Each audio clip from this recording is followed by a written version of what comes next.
The smell of charcoal and overpriced cologne hung thick in the August air as I stood beside the barbecue station, watching Pierce Eldrow work the crowd like a politician at a fundraiser. The annual company picnic was in full swing at Lakeview Park, complete with white tents, catered food, and enough corporate networking to make my skin crawl. I'm Lennon Brasken, and to everyone here, I'm just Mira's husband, the guy who shows up to these things in khakis and a polo shirt while the real players discuss quarterly projections and merger opportunities. They see a consulting contractor, maybe some mid-level tech support. Nobody bothers to look deeper. That's exactly how I like it. Pierce approached the grill with that swagger he'd perfected over his 3 years as regional director. Designer sunglasses, Italian leather shoes that probably cost more than most people's rent, and a smile that screamed entitlement. He grabbed a beer from the ice bucket and positioned himself next to me, close enough that I could smell his expensive aftershave. "Great turnout this year," he said, not really talking to me, but performing for the small audience of junior executives nearby. "A company's doing better than ever. Of course, that's what happens when you have the right people in the right positions." I nodded politely and flipped a burger. Pierce had that look in his eyes, the one that meant he was about to say something he thought was clever. "You know, Lennon," he continued, voice dropping to what he probably thought was a confidential tone, "Mira tells me everything about the business, even things she'd never tell you." The spatula felt heavy in my hand. Around us, conversations continued, someone laughing about golf scores, another group debating the best restaurants downtown, normal picnic chatter. But Pierce's words hung in the air between us like smoke. He took a long sip of his beer, clearly pleased with himself. It's nice having that kind of trust with a colleague, that level of intimacy in professional relationships. I set down the spatula and turned to face him fully. Pierce was grinning now, thinking he'd delivered some kind of devastating blow. The junior executives were pretending not to listen while hanging on every word. "That's interesting, Pierce," I said, keeping my voice level and friendly. "Did she tell you I own 60% of this company?" The grin froze on his face. The beer bottle stopped halfway to his lips. Around us, the conversations didn't pause, but I caught a couple of sideways glances from the nearby executives. "What?" Pierce's voice cracked slightly. "Brasken Holdings," I explained, still smiling. "Shell company I set up when your founders came begging for Series B funding 3 years ago. Right around the time you got promoted to regional director, actually. Funny how that timing worked out." Pierce's tan seemed to fade a shade or two. He glanced around as if looking for an escape route, but we were surrounded by his colleagues, his subordinates, his entire professional world. Mira never mentioned. Why would she?" I shrugged and picked up the spatula again. "She knows I prefer to stay in the background. A little less complicated that way. Though I do appreciate you letting me know about those intimate professional conversations. Very illuminating." I could practically see the wheels turning in Pierce's head as he tried to process this information. How many times had he bragged about having inside knowledge? How many company secrets had he assumed were his to share? "Listen, Lennon, I think there might be some misunderstanding." "No misunderstanding." I flipped another burger, the sizzle loud in the sudden quiet between us. 60% ownership, Pierce. That means I approve your salary, your bonuses, your vacation requests. Every quarterly review that determines whether you keep that corner office. Pierce's hand was shaking slightly as he set down his beer. The junior executives had found reasons to drift away from our conversation, suddenly very interested in the dessert table. "I should go find Mira," he stammered. "Good idea," I agreed. "Maybe ask her about those things she tells you that she'd never tell me. I'm curious to hear what makes the list." He walked away quickly, weaving through the crowd with none of his earlier swagger. I watched him go, then returned my attention to the grill. The burgers were perfect, charred on the outside, juicy in the middle. My phone buzzed with a text from Tommy Bell, my old friend who ran a bar downtown. "How's the corporate circus?" I typed back, "Just getting started." The thing about being underestimated is that people tell you things they shouldn't. They make assumptions about what you know, what you can do, what you're willing to do. Pierce had just made a very expensive assumption. I'd been suspicious about Mira's late nights at the office, her sudden interest in after-work networking events, the way she'd started guarding her phone like state secrets. But Pierce's little performance at the grill had just confirmed what I'd been trying not to believe. My wife was sharing more than quarterly projections with her regional director. The question now was what else Pierce knew, and more importantly, what he'd done with that information. Because if there's one thing I'd learned in 15 years of business, it's that pillow talk has a way of turning into profit margins. And I was about to find out exactly how profitable Pierce Eldrow had made my marriage. The ride home from the picnic was quiet. Mira sat in the passenger seat, scrolling through her phone, occasionally making small comments about the food or the weather. Normal spouse conversation, the kind that fills space without saying anything meaningful. But I kept thinking about Pierce's smirk, the way he'd positioned himself next to me like he was claiming territory, the casual arrogance of someone who thought he held all the cards. Pierce seemed friendly today, I said as we pulled into our driveway. Mira looked up from her phone. Did he? I barely talked to him. Too busy with the Henderson account discussions. He mentioned you two have been having a lot of professional conversations lately? Well, yes. He's regional director. We work together on most major projects. Her tone was matter of fact, but she'd gone back to her phone screen. Why? Just curious about the company dynamics, since I'm technically invested in the success. She laughed, but it sounded forced. Your consulting fees hardly count as investment, Lennon, though I appreciate you taking an interest. I parked in the garage and sat there for a moment after turning off the engine. Mira was already unbuckling her seatbelt, eager to get inside and away from this conversation. Mira, I said quietly. What? Brasken Holdings. Ring any bells? She paused with her hand on the door handle. Should it? It's the shell company that owns controlling interest in your firm. Has for 3 years now. The silence stretched between us like a taut wire. Mira's reflection in the passenger window showed confusion, then something that might have been recognition. That's impossible, she said finally. The Series B funding came from venture capital. Morrison and Associates handled the whole thing. Morrison and Associates represented Brasken Holdings. I'm Brasken Holdings. She turned to face me fully now, her expression cycling through disbelief, confusion, and something approaching anger. You're telling me you own the company I work for? 60%. Your founders were 3 weeks from bankruptcy when they came to Morrison looking for emergency funding. I'd been tracking the firm's potential for months through industry contacts. Good reputation, solid client base, just terrible cash flow management. But the paperwork, the legal documents, I reviewed everything as part of the senior staff briefings. Shell company, remember? All the documents show Brasken Holdings as the primary investor. You never asked Morrison who was behind Brasken Holdings. Mira was staring at me like I just told her I was secretly an astronaut. Why didn't you tell me? Because I wanted you to succeed on your own merits. Having your husband as the majority shareholder tends to complicate workplace dynamics. Complicate? She shook her head. Lennon, do you have any idea how this looks? How this makes me look? Depends on what you've been doing with company information. The question hung in the air between us. Mira's face went through several expressions before settling on defensive. What's that supposed to mean? Pierce seemed very confident about his access to inside information today, made some interesting comments about the intimate nature of your professional relationship. Pierce is an arrogant jerk who thinks every conversation is flirtation. If he's misinterpreting professional discussions, what kind of professional discussions? The usual. Project timelines, client concerns, budget allocations, nothing that isn't covered in the weekly staff meetings. I nodded slowly. What about the Henderson merger talks? The Riverside Development Project? The Executive Compensation Review? Each item on my list made Mira's expression tighten a little more. These weren't topics covered in weekly staff meetings. These were boardroom discussions, senior leadership decisions, the kind of information that required clearance levels she didn't have, unless someone was sharing it with her. How do you know about those projects? She asked. Because I approve them. Every major decision goes through Morrison to Brasken Holdings for final authorization. I've been signing off on your company's direction for 3 years. This is insane. Mira got out of the car and headed for the house. I followed, watching her body language shift from confusion to anger to something that looked like panic. In the kitchen, she poured herself a large glass of wine and stood at the counter with her back to me. So what happens now? She asked. You fire me, dissolve the company, punish everyone because you're having trust issues? I'm not having trust issues, Mira. I'm having information security issues. She spun around. Meaning what? Meaning someone in your company has been sharing confidential information with outside parties. Someone with access to executive decisions and strategic planning. Someone who knows about projects that haven't been announced to general staff. And you think that's me. I think someone's been telling Pierce Eldrow things he shouldn't know, and Pierce was very confident about his source today. Mira took a long sip of wine, and I could see her thinking through the implications. If Pierce had been sharing information with competitors, if he'd been trading on inside knowledge, if there was any kind of securities violation.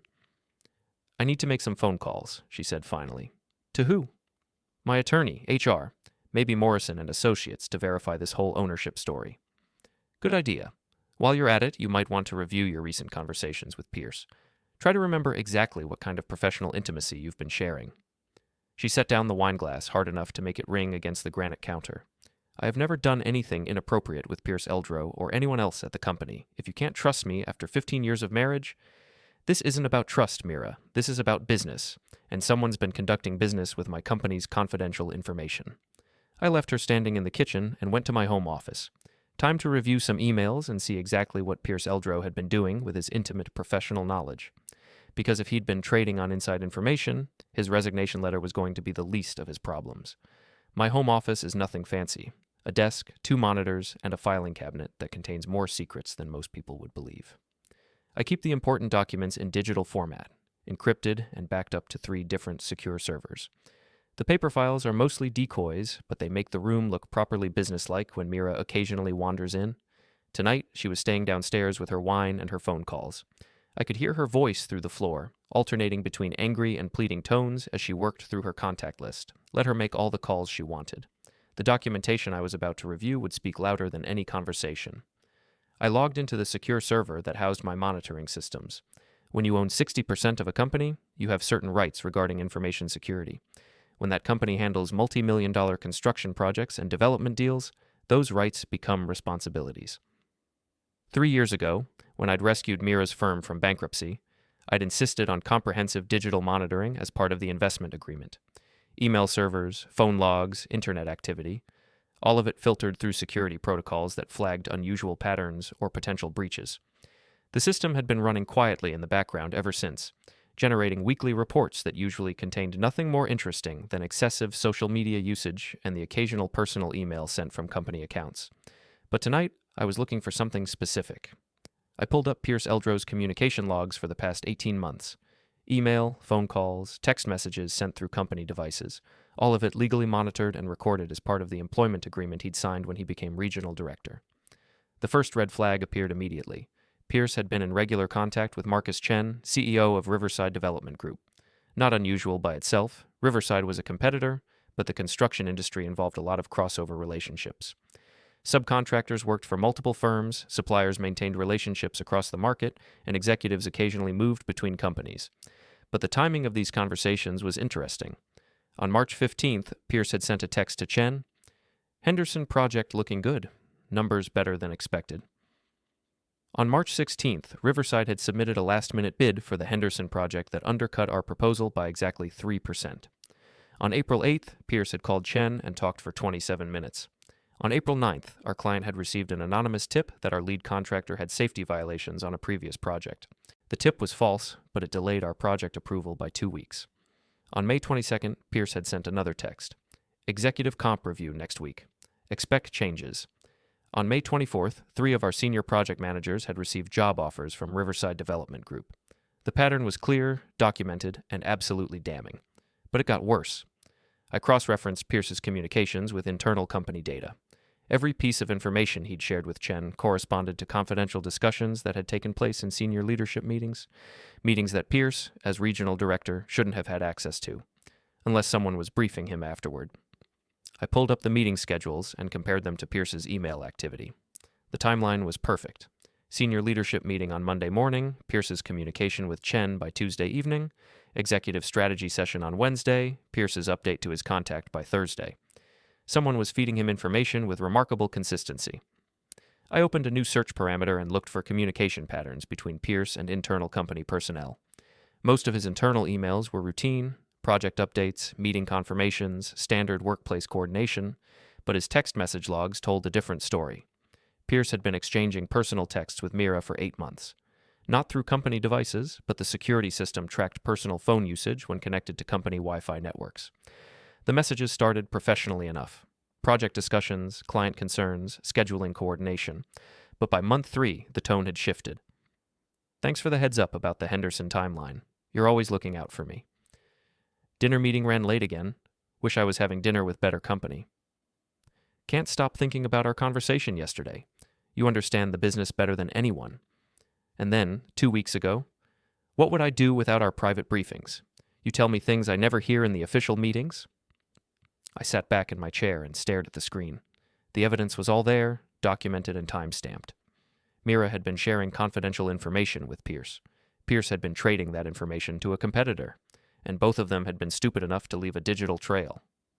My phone rang. Tommy Bell's name appeared on the screen. "How did the corporate picnic turn out?" he asked.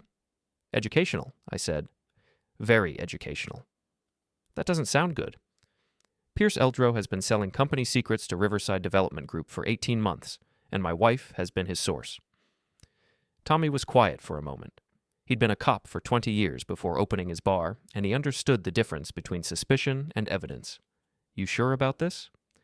"Digital records, communication logs, trading patterns that correspond to internal meetings. It's all documented." "What are you going to do?"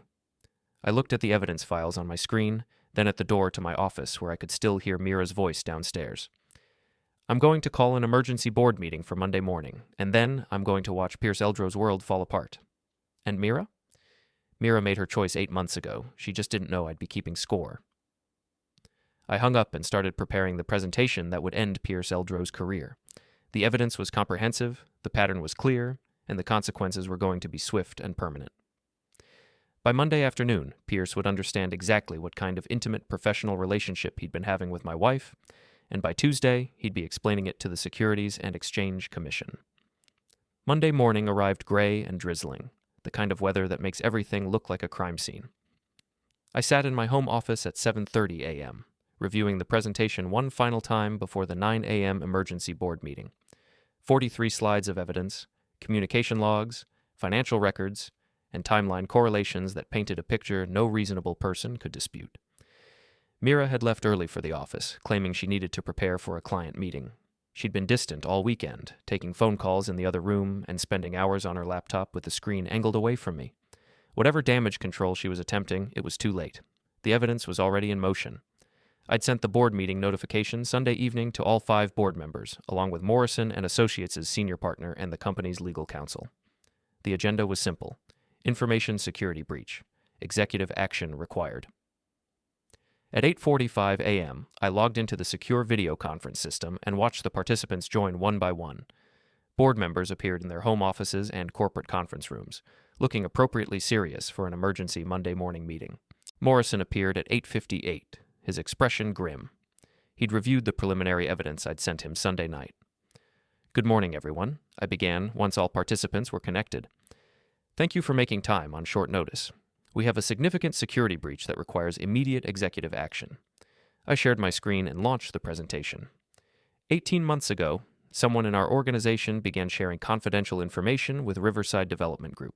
This information included project timelines, budget allocations, strategic planning discussions, and executive decision-making that allowed Riverside to systematically undercut our bids and target our personnel. The first slides showed the pattern of lost contracts, the suspicious timing of competitor actions, and the financial impact on company operations. The total cost to our organization has been approximately $2.3 million in lost revenue and increased operational expenses. Board member Janet Harrison leaned forward on her camera. "Do we know who's responsible?" "Yes. Regional Director Pierce Eldrow has been in regular communication with Riverside CEO Marcus Chen. These communications consistently preceded competitive actions by Riverside." I clicked to the next slide, showing Pierce's communication logs with timestamps. Every piece of shared information corresponds to confidential discussions from senior leadership meetings that Pierce, as regional director, was not authorized to attend. "Then how was he getting the information?" asked board member Tom Kellerman. I paused at this slide. The evidence was clear, but the personal implications were about to become very public. Pierce was receiving briefings from someone with senior leadership access, someone who attended these meetings and then shared the details in private conversations. I clicked to the next slide, showing the text message logs between Pierce and Mira. The silence on the video call was absolute. Morrison cleared his throat. "Lennon, I think we should discuss this privately before—" "No." My voice was steady, professional. "This is a board matter now. The security breach involves a senior staff member who has been compromising company operations for personal reasons." I continued through the slides, showing the escalation of personal messages between Pierce and Mira, the correlation between their private meetings and Pierce's subsequent communications with Riverside, and the financial damage caused by their collaboration. The evidence shows systematic information sharing over an 8-month period, resulting in lost contracts, compromised negotiations, and strategic disadvantages that have cost the company significant revenue. Legal counsel spoke up. What's our exposure here? Are we looking at securities violations? Pierce's communications with Riverside include information that could constitute insider trading if any stock transactions were involved. We'll need to review his financial records and coordinate with regulatory authorities. And the internal source? Janet Harrison's voice was carefully neutral. Will be terminated immediately and referred for legal action if warranted. I could see the board members exchanging glances on their cameras. Everyone understood the personal dynamics at play, but this was business now. I recommend we accept Pierce Eldrow's resignation effective immediately, terminate his access to all company systems, and begin legal proceedings to recover damages from both Pierce and Riverside Development Group. Has Pierce submitted a resignation? Tom Kellerman asked. He will by end of business today. Morrison nodded grimly. I'll handle the legal documentation and coordinate with regulatory authorities. This level of systematic information sharing definitely warrants SEC review. What about the internal source? Janet asked again. I looked directly into my camera. Mira Callan will be terminated for cause effective immediately. Her access to company systems has already been suspended. The meeting continued for another 20 minutes, covering legal procedures, damage assessment, and communication strategies. But the essential business was complete. Pierce Eldrow's career was over. Riverside Development Group was about to face a federal investigation, and Mira's professional reputation was destroyed. At 10:15 a.m., I closed the video conference and sat back in my chair. My phone was already ringing. Mira's name on the screen. I let it go to voicemail. By noon, Pierce's resignation letter would be on Morrison's desk. By Tuesday, the SEC investigation would be underway. By the end of the week, the industry would know exactly what happened to executives who traded company secrets for personal gain. The intimate professional relationship between Pierce Eldrow and my wife had just become a very public business lesson, and I was just getting started. The first domino fell at 11:47 a.m. when Pierce's resignation email arrived in Morrison's inbox. I was copied on the message, along with the entire board and legal counsel. The tone was professionally desperate. Effective immediately, I resigned from my position as regional director. I acknowledge that recent communications may have created conflicts of interest and apologize for any misunderstandings. I request confidentiality regarding the circumstances of my departure and waive any claims to severance or compensation beyond my final paycheck. Morrison forwarded the message to me with a single line. Too late for damage control. He was right. By the time Pierce realized the scope of his exposure, the regulatory machinery was already in motion. At 1:15 p.m., my phone rang. SEC investigator Lisa Park, someone I'd worked with on previous industry compliance issues. Lennon, I received Morrison's preliminary report about potential securities violations. This looks serious. It is serious. 18 months of systematic information sharing with a competitor, resulting in market manipulation and financial damage. We'll need access to all communication records, financial documents, and trading information for both Pierce Eldrow and any associated parties. Everything's already compiled and ready for transfer. Digital forensics, communication logs, financial impact analysis. What about Riverside Development Group? Any indication they knew the information source? I pulled up the evidence files on my screen. Marcus Chen's communications with Pierce show clear awareness that the information was confidential. Multiple references to inside knowledge and private sources. That's conspiracy to commit securities fraud. We'll be opening a full investigation into both individuals and Riverside's trading patterns. The conversation continued for 20 minutes, covering evidence procedures, witness interviews, and timeline coordination. By the end of the call, Pierce Eldrow and Marcus Chen were facing federal criminal charges, and Riverside Development Group was about to undergo comprehensive regulatory scrutiny. At 2:30 p.m., my phone rang again. This time it was Janet Harrison from the board. Lennon, we've been discussing the situation with legal counsel. There are some concerns about the personal aspects of this case. What kind of concerns? Mira's termination, the public exposure of the affair, the potential for wrongful termination claims. I'd been expecting this conversation. Board members get nervous when personal and professional issues intersect, especially when regulatory investigations are involved. Mira violated her employment agreement by sharing confidential information with unauthorized personnel. She compromised company security for personal reasons. The termination is justified regardless of any personal relationship. But the evidence gathering, the monitoring systems, the level of surveillance, it could look like you were targeting her specifically. I was targeting information security breaches. The monitoring systems have been in place for 3 years and apply to all personnel. The evidence speaks for itself. Janet was quiet for a moment. What if she claims the monitoring was retaliation for marital problems? Then she'll have to explain why she was sharing company secrets with Pierce Eldrow for 8 months. The timeline shows the information sharing began before any marital issues, and the pattern is consistent with deliberate corporate espionage. Morrison thinks we're legally solid, but he's concerned about publicity. Let him be concerned. This is a textbook case of corporate information theft. The personal aspects are irrelevant to the business violations.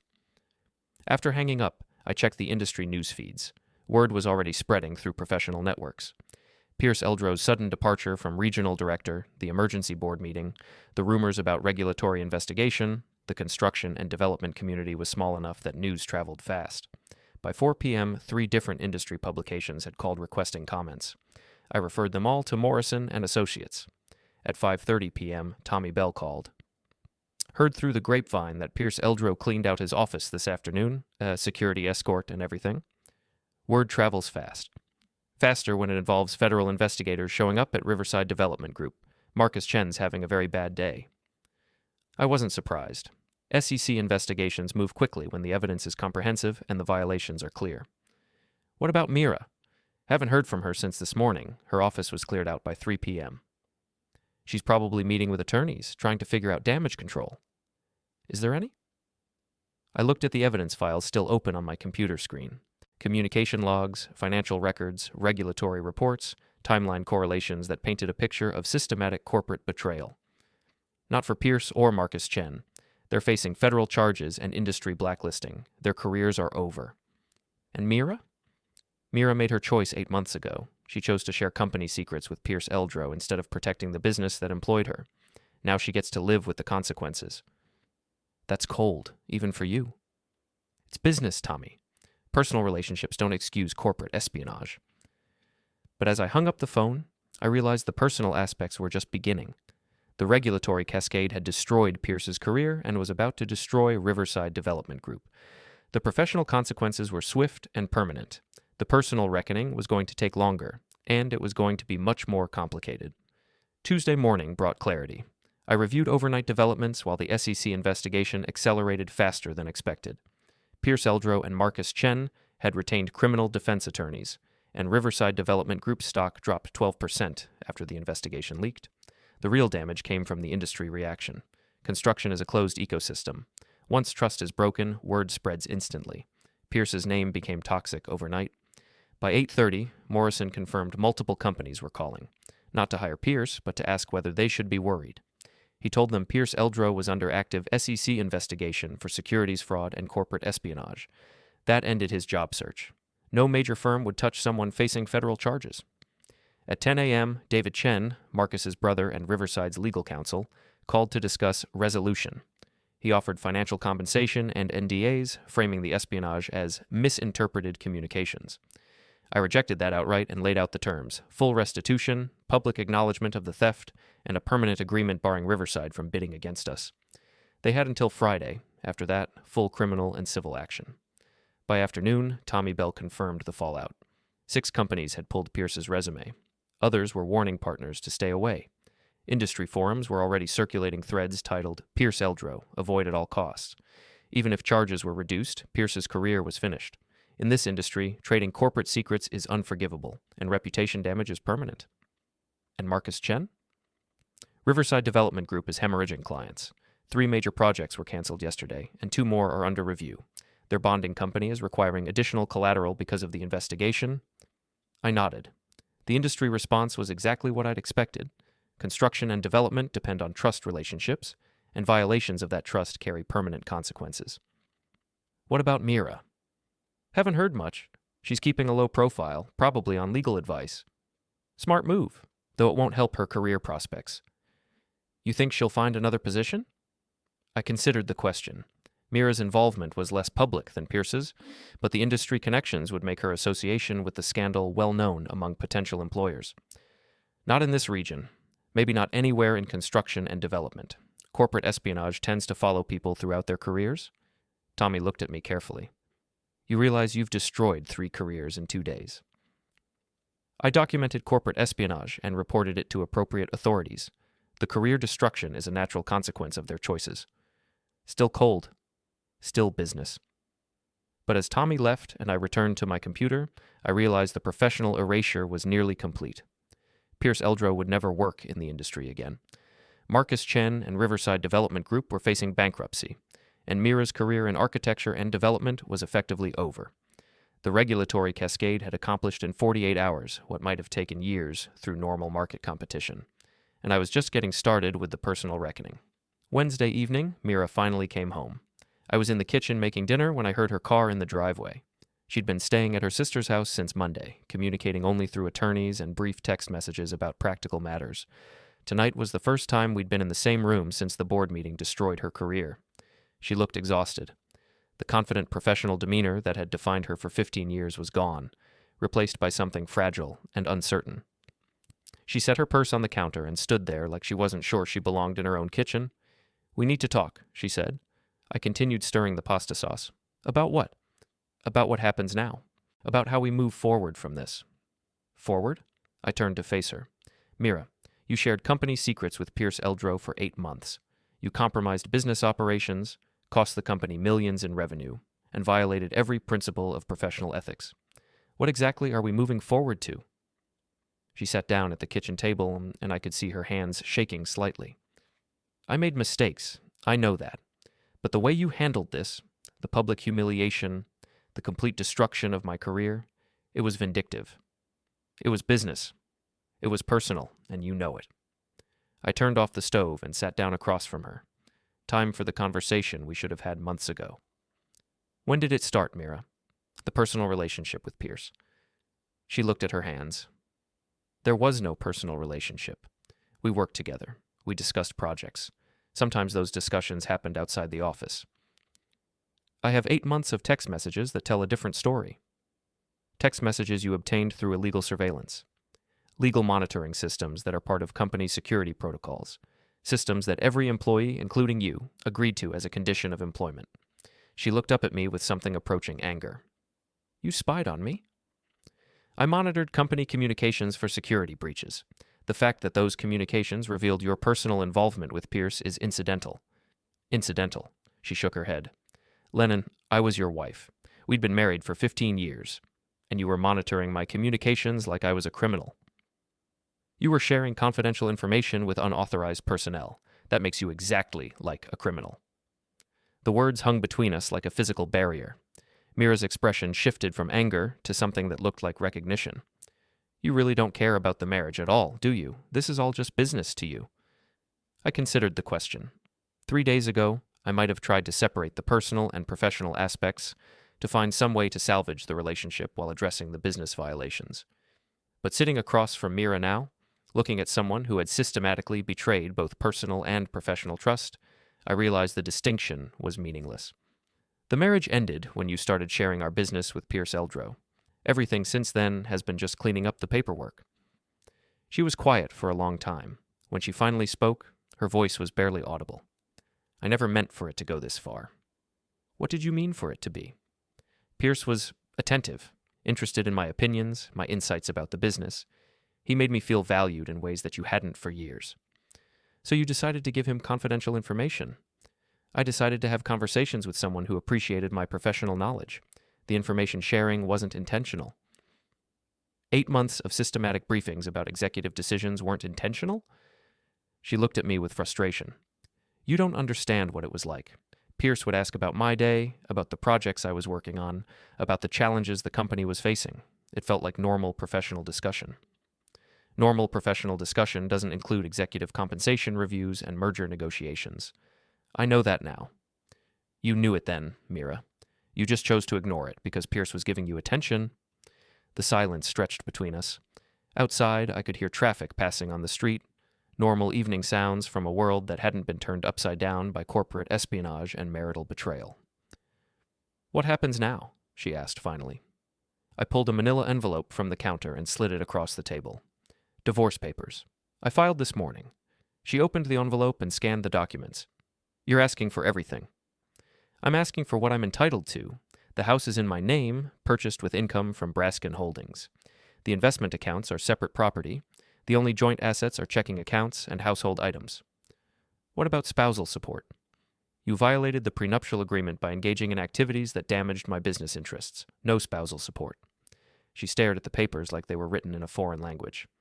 Lennon, I have no job, no income, no prospects. The industry won't hire me after this scandal. You should have considered that before you started briefing Pierce Eldrow about company operations. This is vindictive. This is consequences. She closed the envelope and looked at me with an expression I'd never seen before. Not anger, not sadness, but something like recognition of fundamental change. I'll need time to find an attorney to review the terms. Take all the time you need, but understand that the terms aren't negotiable. You compromised my business for personal reasons. Now you get to rebuild your life without the benefits of that business. Mira stood up and walked toward the door, then turned back. For what it's worth, I'm sorry. About Pierce, about the information sharing, about all of it. I'm sure you are. Are you? Sorry, I mean. I thought about the question. Was I sorry that my marriage had ended? Sorry that someone I'd trusted had betrayed that trust? Sorry that personal and professional relationships had become so complicated? I'm sorry it took me so long to figure out what was really happening. She nodded and left. I finished making dinner and ate alone, reviewing the divorce documents and considering the next steps. The professional aspects were nearly complete, Pierce's career destroyed, Riverside facing bankruptcy, regulatory investigations underway. The personal reckoning was just beginning, but for the first time in months, I felt like I was moving forward instead of trying to solve problems I didn't fully understand. The marriage was over, the business was secure, and Pierce Eldrow was about to learn that some mistakes have permanent consequences. Thursday morning, I drove to the company offices for the first time since the scandal broke. The building looked the same from the outside, glass and steel reflecting the gray sky, professional landscaping, the kind of corporate architecture that suggests competence and stability, but inside, everything had changed. Morrison met me in the lobby, looking like he'd aged 5 years in 4 days. The staff is on edge, he said as we walked toward the elevators. Half of them are worried about job security, the other half are asking questions about the monitoring systems. What kind of questions? Whether their communications are being recorded, whether their personal activities are under surveillance, whether they can trust management. I wasn't surprised. Corporate espionage investigations tend to make everyone nervous about privacy and security. What did you tell them? That the monitoring systems are standard security protocols focused on protecting company information. That personal activities aren't relevant unless they involve sharing confidential data with unauthorized parties. The elevator doors opened and we stepped inside. Morrison pressed the button for the executive floor. The board wants to discuss your role going forward, he said. What kind of role? Interim CEO. The company needs visible leadership while we rebuild confidence and address the operational damage from Pierce's information sharing. I'd been expecting this conversation. With Pierce gone and Mira terminated, the company was missing 2 senior staff members and facing questions about management stability. I'm not interested in day-to-day operations. You wouldn't need to handle routine management. We'd bring in an operations director to manage daily business, but the board thinks having the majority owner in a visible leadership position would reassure clients and staff. The elevator opened onto the executive floor. Pierce's corner office was already empty, his personal items removed, and his access credentials deactivated. The space looked sterile and abandoned. What about the regulatory investigation? Lisa Park says having you in an official leadership role would actually strengthen the company's position. It demonstrates that ownership is taking direct responsibility for information security. We walked past Pierce's empty office toward the conference room where the board was waiting. Through the windows, I could see staff members at their desks, working but clearly distracted by the ongoing uncertainty. One condition, I said as we reached the conference room door. What? I want comprehensive forensic auditing of all company systems, communications, and financial records. If there are other security breaches or questionable activities, I want them identified and addressed immediately. That's expensive and time-consuming. It's necessary. This company is going to operate with complete transparency and accountability, or it's going to be sold to someone who will ensure those standards. Morrison nodded grimly and opened the conference room door. The board meeting lasted 2 hours. We discussed operational continuity, client retention, staff morale, and regulatory compliance. By the end, I'd accepted the interim CEO position with full authority to implement security protocols and operational changes. At 2 p.m., I called an all-staff meeting in the main conference room. 43 employees gathered, representing everyone from senior project managers to administrative assistants. The mood was tense and uncertain, exactly what I'd expected after 4 days of scandal and leadership upheaval. I'm sure you all have questions about recent events, I began. I want to address those questions directly and explain what happens next. I spent 20 minutes outlining the facts. Pierce Eldrow's information sharing with Riverside Development Group, the financial damage to company operations, the regulatory investigation, and the termination of personnel involved in the security breach. Some of you may be concerned about job security or company stability. Let me be clear. This company has strong financial backing, solid client relationships, and excellent staff. The actions of two individuals don't change those fundamentals. A project manager raised her hand. What about the monitoring systems? Are our personal communications being recorded? Company communications are monitored for security purposes, as outlined in your employment agreements. Personal activities aren't relevant unless they involve sharing confidential company information with unauthorized parties. But how do we know the monitoring won't be used against us for other reasons? It was a fair question, and one that deserved a direct answer. Because I'm implementing an independent oversight system. All monitoring activities will be reviewed by external auditors to ensure they're focused solely on information security. Any employee who believes the systems are being misused can report concerns directly to the board without retaliation. The questions continued for another 30 minutes. Staff concerns about privacy, job security, client relationships, and company direction. I answered everything as directly as possible, emphasizing transparency and accountability. One final point, I said as the meeting concluded. This company operates on trust. Trust between management and staff, trust between the company and clients, trust within the industry. That trust was violated by individuals who put personal interests ahead of professional responsibilities. We're going to rebuild that trust through consistent actions and complete transparency. After the meeting, I moved into the interim CEO office and began reviewing operational reports. The company was financially stable, but facing challenges from lost contracts and damaged industry relationships. Rebuilding would take time and consistent performance. At 4 p.m., my assistant knocked on the door. "There's a call for you, Pierce Eldrow." I stared at her for a moment. Pierce calling the company he'd just been terminated from for corporate espionage. "Put him through." Pierce's voice was strained and desperate. "Lennon, we need to talk." "About what?" "About resolving this situation. About finding a way forward that doesn't destroy everyone involved." "Everyone involved destroyed themselves, Pierce. I just documented it." "Look, I know I made mistakes. I know the information sharing was inappropriate. But this federal investigation, the criminal charges, the complete destruction of my career, it's excessive. It's proportional to 18 months of systematic corporate espionage." "It wasn't espionage. It was poor judgment about professional boundaries." I leaned back in my chair and looked out the window at the city skyline. Somewhere out there, Pierce Eldrow was making phone calls from whatever temporary shelter he'd found, trying to negotiate his way out of consequences he'd spent months creating. "Pierce, you traded company secrets for competitive advantage. You cost us millions in revenue and damaged our industry relationships. You conspired with a competitor to manipulate market conditions. Those aren't judgment errors. What would it take to make this go away? Nothing. The regulatory investigation is out of my hands. The industry reputation damage is permanent. Your career is over." "Lennon, please." I hung up. By 5 p.m., I'd reviewed the operational reports, met with senior staff, and begun implementing the forensic auditing systems that would ensure this kind of security breach never happened again. The corner office felt different than I'd expected. Not triumphant or satisfying, just necessary. Like a job that needed to be done by someone willing to do it properly. Pierce Eldrow's career was finished. Mira's professional reputation was destroyed. Riverside Development Group was facing bankruptcy. And I was sitting in a corner office running a company that had been nearly destroyed by people who confused personal attention with professional loyalty. The revenge was complete, comprehensive, and absolutely legal. But as I looked out at the city lights beginning to flicker on in the evening darkness, I realized this wasn't really about revenge at all. It was about consequences. And consequences, unlike revenge, don't end when you feel satisfied. They just continue day after day until everyone involved learns to live with the choices they made. Pierce Eldrow was about to learn that lesson in ways he never imagined, and so was I.